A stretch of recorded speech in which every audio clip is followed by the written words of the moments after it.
Un santo para cada día.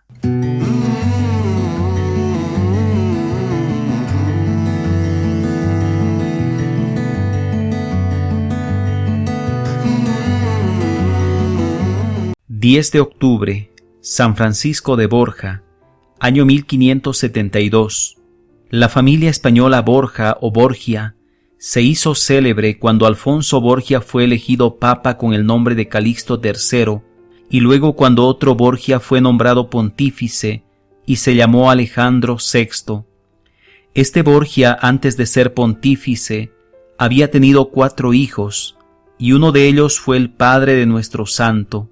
Francisco de Borja era nieto del Papa Alejandro VI por parte del padre, nieto del rey Fernando de Aragón por parte de la madre, primo del emperador Carlos V e hijo del duque de Gandía. En su familia se preocuparon porque el joven recibiera la mejor educación posible y fue enviado a la corte del emperador para que allí aprendiera el arte de gobernar. Esto le fue de gran utilidad para los cargos que tuvo que desempeñar más tarde. Contrajo matrimonio con Leonor de Castro, una joven de la corte del emperador, y tuvo 6 hijos. Su matrimonio duró 17 años y fue un modelo de armonía y de fidelidad. El emperador Carlos V lo nombró virrey de Cataluña, con capital Barcelona, región que estaba en gran desorden y con muchas pandillas de asaltadores. Francisco puso orden prontamente y demostró tener grandes cualidades para gobernar. Más tarde, cuando sea superior general de los jesuitas, dirá: «El haber sido gobernador de Cataluña me fue muy útil porque allá aprendí a tomar decisiones importantes, a hacer de mediador entre los que se atacan y a ver los asuntos desde los 2 puntos de vista, el del que ataca y el del que es atacado». La reina de España era especialmente hermosa, pero murió en plena juventud, y Francisco fue encargado de hacer llevar su cadáver hasta la ciudad donde iba a ser sepultada. Este viaje duró varios días, y al llegar al sitio de su destino, abrieron el ataúd para constatar que sí era ese el cadáver de la reina. Pero en aquel momento, el rostro de la difunta apareció tan descompuesto y maloliente por la putrefacción que Francisco se conmovió hasta el fondo de su alma y se propuso firmemente: «Ya nunca más me dedicaré a servir a jefes que se me van a morir. En adelante se propone dedicarse a servir únicamente a Cristo Jesús, que vive para siempre». La gente empezó a notar que la vida y el comportamiento del virrey Francisco cambiaban de manera sorprendente.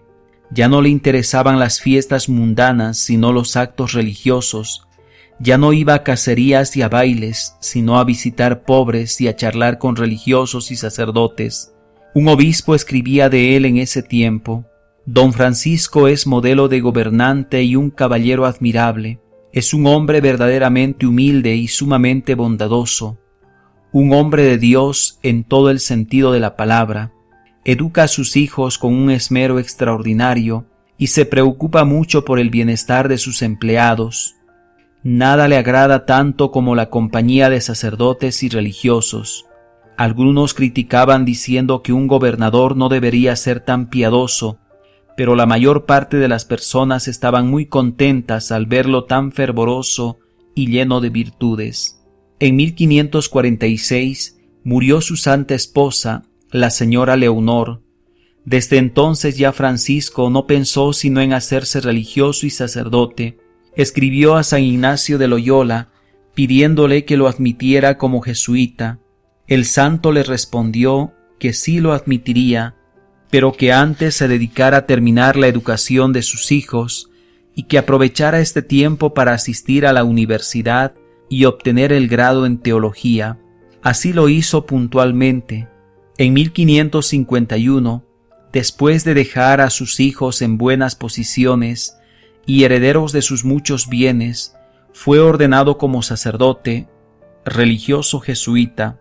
Esa fue la noticia del año y de la época, que el duque de Gandía y gobernador de Barcelona lo dejaba todo y se iba de religioso y era ordenado sacerdote.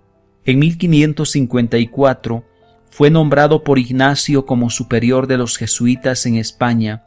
Dicen que él fue propiamente el propagador de dicha comunidad en esas tierras. Con sus cualidades de mando organizó muy sabiamente a sus religiosos y empezó a enviar misioneros a América. El número de casas de su congregación creció admirablemente. Otro de sus grandes sacrificios consistió en dominar su orgullo. Los primeros años de su vida religiosa los superiores lo humillaron más de lo ordinario para probar si en verdad tenía vocación. A él, que había sido duque y gobernador, le asignaron en la comunidad el oficio de ayudante del cocinero, y su oficio consistía en acarrear el agua y la leña, en encender la estufa y barrer la cocina. Cuando se le partía algún plato o cometía algún error al servir en el comedor, tenía que pedir perdón públicamente de rodillas delante de todos, y jamás se le oyó una voz de queja o de protesta. Sabía que si no dominaba su orgullo, nunca llegaría a la santidad. Al morir San Ignacio lo reemplazó al padre Laínez, y al morir éste, los jesuitas nombraron como superior general a San Francisco de Borja. Durante los 7 años que ocupó este altísimo cargo, se dedicó con tan grande actividad a su oficio, que ha sido llamado por algunos el segundo fundador de los jesuitas. El sumo pontífice envió un embajador a España y Portugal a arreglar asuntos muy difíciles, y mandó a San Francisco que lo acompañara. La embajada fue un fracaso, pero por todas partes las gentes lo aclamaron como el santo duque, y sus sermones producían muchas conversiones. Al volver a Roma se sintió muy debilitado, se había esforzado casi en exceso por cumplir sus deberes y se había desgastado totalmente, y el 30 de septiembre de 1572 entregó su alma al Creador. San Francisco de Borja, ruega por nosotros.